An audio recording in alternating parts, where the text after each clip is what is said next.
Lessons I Learned from My Garden, written by Sister Diane Maddox, narrated by Sister Darlene Ignani. I've had a few hobbies in my life, but the one that I've been most passionate about is gardening. There have been lessons that I've learned from my garden that I have found to be very applicable in my life. Love others without judgment. When it comes to flower gardening, I've learned that if I plant only the plants that I esteem to be the prettiest, my garden will look boring and will lack the variety it needs to be pleasing to the eye. If I only choose plants that grow to be 12 inches tall with pink flowers, how boring would that be? I've learned to look at all types of plants and see their potential in bringing more life to my garden. This taught me that I need to share my testimony with people who don't resemble me, who may not talk like me and may not think like me, which in turn will make my spiritual garden fuller and without judgment or prejudice. Along those same lines, I once lived near a Home Depot that always had a cart full of sad, little, damaged, weather-beaten plants. I felt compelled to visit that cart every time I was in the store. I would often choose a few and bring them home and nurse them back to life. Where would I be today if someone didn't go out of their way to share the love of God with my Italian immigrant grandparents who needed a spiritual home? Make the best use of your location. Gardening in Florida is extremely different from gardening in Ohio. My yard in Ohio was full of perennials that would come back year after year.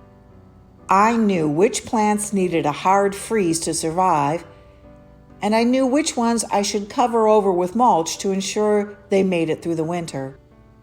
My tomato plants would yield enough tomatoes to make several batches of salsa, spaghetti sauce, oven-roasted tomatoes, and more. During the entire 12 years I've lived in Florida, I may have successfully grown a few dozen tomatoes. I do much better with flowers in Florida than with vegetables, but I have to choose plants that can withstand extremely high temperatures. I've ripped many burnt plants out of my Florida garden. Spiritually, I strive, I admit not always successfully, to make the best of any situation that I find myself in. I may feel overwhelmed in a small mission or lost and unneeded in a larger branch. However, I need to find my place and be willing to help in any way necessary.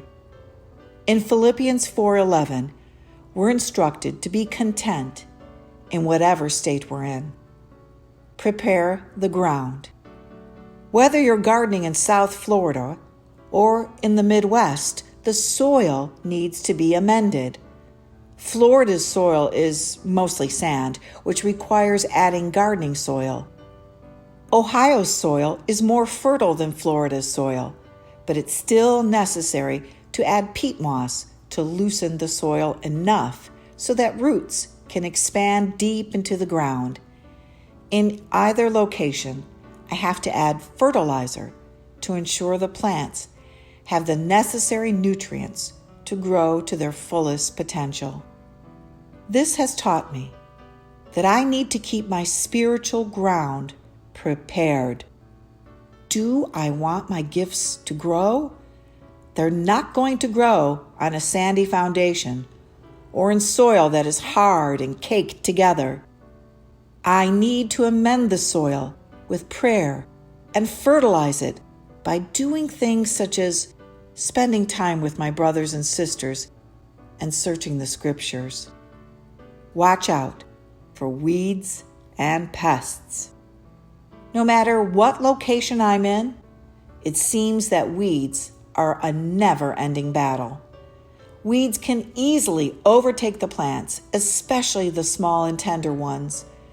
Weeding my garden has taught me the importance of keeping my spiritual garden clean. When a weed pops up, I try to eliminate it as soon as possible. Is your weed a vice that you're having trouble letting go of? Is it someone in your life who is a bad influence and drags you down spiritually? Recently, I deleted a few apps from my phone that I was wasting time using. Those apps served no good purpose and were only getting in the way of things that I could do to be more spiritually productive. Our time on earth is brief, so let's make the best use of our time and keep our gardens happy and healthy. Water. Always water. Nearly any plant in any garden, in any location, will die without water. It's absolutely necessary for most gardens. In John 4, Jesus said to the woman at the well, "Whosoever drinketh of the water that I shall give him shall never thirst. But the water that I shall give him shall be in him a well of water springing up into everlasting life." When we drink any other water besides the water of everlasting life, we will thirst again and eventually die spiritually. In order to keep our garden healthy and lively, we cannot allow it to dry up without the water of everlasting life. The most important thing that I've learned from gardening is that I am the master gardener of my spiritual garden, and it's up to me to keep it healthy with a high yield of spiritual fruit. Above the master gardener is a horticulturalist.